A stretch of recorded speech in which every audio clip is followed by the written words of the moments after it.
Okay so మరి ఈ రోజు కూడా టేస్టీ వంటల్ని చేసేసుకుందాం. ఏమీ టెన్షన్ లేదు, మన రాజు గారు రెడీగా ఉన్నారు. సో మరి మన ఫస్ట్ సెగ్మెంట్ మీ అందరికీ తెలుసు, ఘుమఘుమలు.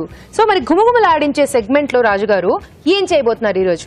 బీట్రూట్ అంటే వేపుడులా చేస్తున్నాను. ఓకే, దీనికి అంటే తెలగపిండి ఆ ఫ్లేవర్ ఇస్తున్నానండి. వావ్, సూపర్ రాజు గారు. బీట్రూట్ యాక్చువల్లీ మనం ఎక్కువ వాడుతూ ఉండం కదా బేసికలీ, కాబట్టి తక్కువగా వాడతాం, కానీ తెలగపిండి కాంబినేషన్ లో చేస్తున్నారు మీరు. ఎస్ అండి, తెలగపిండి బీట్రూట్ వేపుడు. తెలగపిండి బీట్రూట్ వేపుడు. ఎస్. ఓకే, ఘుమఘుమల్లో తెలగపిండి బీట్రూట్ వేపుడు.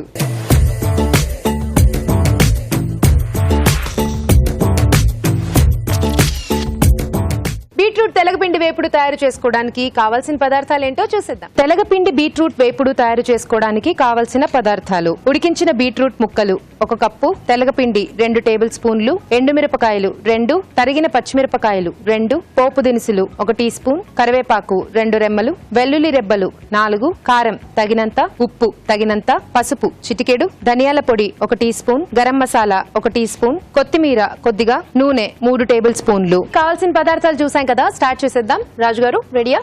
ఓకే అండి. వేపుడు కాబట్టి పోపు మంచిగా బాగా దిట్టంగా పెట్టుకోవాలి కదా, అప్పుడే టేస్ట్ ఉంటుంది మనకి. ఓకే, సో ముందుగా మీరు అన్నట్టుగానే ముందు పోపు పెట్టేసుకున్నాం. ఎందుకంటే మనం ఇక్కడ బీట్రూట్ ఉడికించి ముక్కలు చేసుకున్నాం కదండి. ఓకే, సో కాబట్టి పోపుతో మనం స్టార్ట్ చేసేసుకుని, సో తెలగపిండి మనకు అందరికి తెలిసిందే. సో బజార్లో కూడా ఈ మధ్య ఈజీగానే దొరుకుతుంది. సో కొంచెం టేస్ట్ అనేది కొంచెం డిఫరెంట్ గా వస్తుంది, బాగుంటుంది అది. సో బీట్రూట్ మాత్రం మనం చక్కగా ఉడికించేసుకుని ముక్కలు కోసుకుని పెట్టుకోవాలి. ఎస్. సో ఎండుమిరపకాయలు, అలాగే పోపు దినుసులు అండి. ఓకే, కొంచెం టైం తీసుకున్నా పర్లేదు అనుకుంటే బీట్రూట్ ఉడికించుకోకుండా పచ్చివి కూడా వేసుకోవచ్చు కదా రాజు గారు? ఇలా ఉడికించి తీసుకుంటేనే బాగుంటుంది బీట్రూట్. ఓకే, సో పచ్చివి తీసుకుంటే టైం బాగా పట్టేస్తుంది కదా, అంటే కలర్ కూడా మనకు కొంచెం డార్క్ వస్తుంది. ఉడికించడం వల్ల కొంచెం కలర్ తగ్గుతుంది. అవును. సో మరి డార్క్ అయ్యే వరకు కూడా కొంచెం తినడానికి అంతగా ఇష్టపడరు. సో అందుకే ఎక్కువ మంది ఏంటంటే ఉడికించుకొని సో పోపులో కానీ కర్రీలో కానీ యాడ్ చేసుకుంటూ ఉంటారు.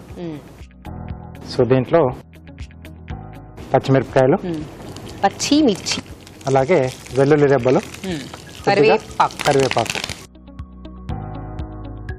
ఆహా, ఎంత బాగా పెట్టారు రాజు గారు పోపు. గుమగుమలాడిపోతుంది.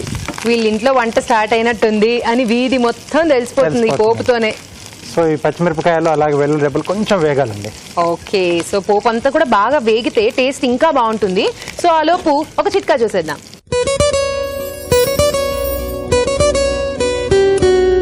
ఇప్పుడు మీకోసం మొదటి చిట్కా.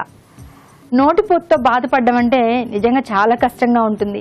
ఏం తినాలన్నా తాగాలన్నా బగబగా నోరంతా మండిపోతూ ఉంటుంది, ఏం తినాలనిపించదు. అలాగే ఇంకా అసలు వేడిగా తాగాలంటే కాఫీ టీ లాంటివి తాగాలన్నా మిల్క్ తాగాలన్నా చాలా చిరాగ్గా చాలా కష్టంగా ఉంటుంది. ఈ నోటిపోటు నుంచి వెంటనే ఉపశమనం పొందాలి అంటే బాగా పండిన టమాటాలను తింటూ ఉండాలి. ఇలా తరచుగా తింటూ ఉన్నట్లయితే నోటిపోటు నుంచి ఉపశమనం దొరుకుతుంది. అలాగే నోటిపూత కూడా చాలా వరకు రాకుండా ఉంటుంది. ఆహా, గుమగుమలు ఆడిపోతూ అలా పోపు అంతా వేగిపోయిన వాసన వచ్చేసింది. సో కొంచెం కూడా ఆలస్యం చేయకుండా నెక్స్ట్ ప్రాసెస్కి వెళ్ళిపోవాలి, ఎందుకంటే పోపు మాడిపోద్ది. ఉడికించిన బీట్రూట్ ముక్కలు, సరిపడా ఉప్పు, కారం, కొద్దిగా కారం ఉంది. సో పచ్చిమిర్చితో పాటు కొంచెం ఈ కారం ఉంటే కూడా బాగుంటుంది. ఎంటీఆర్ మసాలా వారి పసుపు అండి. ఓకే,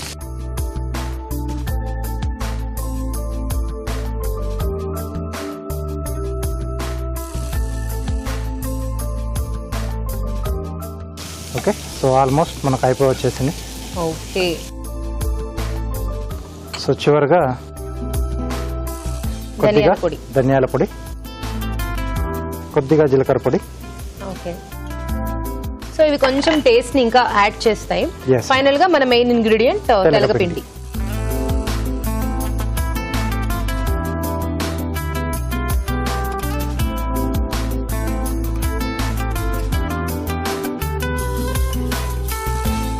చూడడానికి చాలా బాగుంది రాజు గారు. రైస్ లో కొంచెం సైడ్ డిష్ లాగా, లేకపోతే చపాతీ రోటీస్ వాటిల్లోకి చాలా బాగుంటుంది. ఇది కొంచెం అంటే తక్కువ స్పైసీ చేసుకొని పిల్లలకు రోటీస్ లో కూడా ర్యాప్స్ చేస్తాం కదా, సో అలా కూడా చేసి ఇచ్చేయచ్చు. Okay, so ready. కొద్దిగా కొత్తిమీర వేసేసుకున్నాం. ఓకే,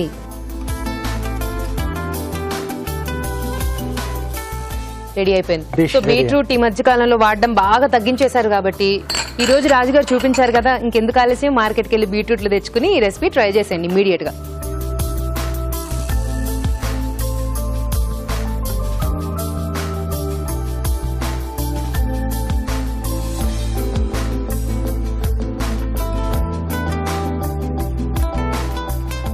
వావ్, చాలా బాగుంది సో చూడడానికి. పైన కొద్దిగా కొత్తిమీర,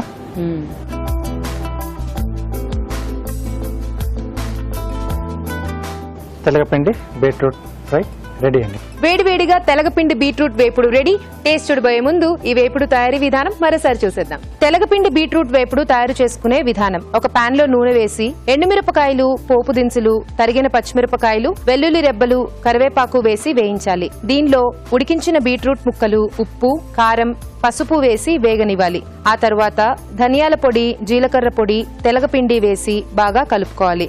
ఆపై కొత్తిమీరతో గార్నిష్ చేసి సర్వ్ చేసుకుంటే తెలగపిండి బీట్రూట్ వేపుడు రెడీ.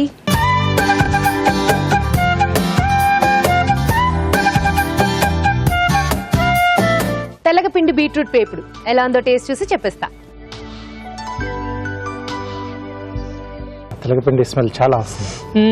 బాగా యాక్చువల్లీ చాలా ఫ్లేవర్ బాగా వస్తుంది తెలగపిండి కదా. ఒక ట్రెడిషనల్ డిష్ టేస్ట్ చూసినట్టుంది రాజు గారు, బాగుంది చాలా. సో ఆ పోపు కూడా బాగా పట్టేసింది. పోపు ఫ్లేవర్ చాలా బాగుంది, ఆ వెల్లుల్లిపాయలు అవన్నీ వేశారు కదా. Yes. తెలగపిండికి బీట్రూట్ కి కాంబినేషన్ కొంచెం డిఫరెంట్ గా కొత్తగా అనిపిస్తుంది. ట్రై అంటే చేయొచ్చు. కొంచెం ఆ బీట్రూట్ ముక్క అంటే మనం హాఫ్ నమిలిన తర్వాత కొంచెం ఆ స్వీట్నెస్ తెలుస్తుంది కదా. యా, దానికి ఉండే స్వీట్నెస్ అండ్ తెలగపిండి కొంచెం మనకి ఇంకొక రకమైన కమ్మదనం కదా. ఎస్, బాగుంది రాజు గారు, వెరీ నైస్. Thank you. చాలా బాగుందండి, మీరు కూడా ట్రై చేయండి వేపుడు. ఇప్పుడు మీకోసం ఒక చిట్కా.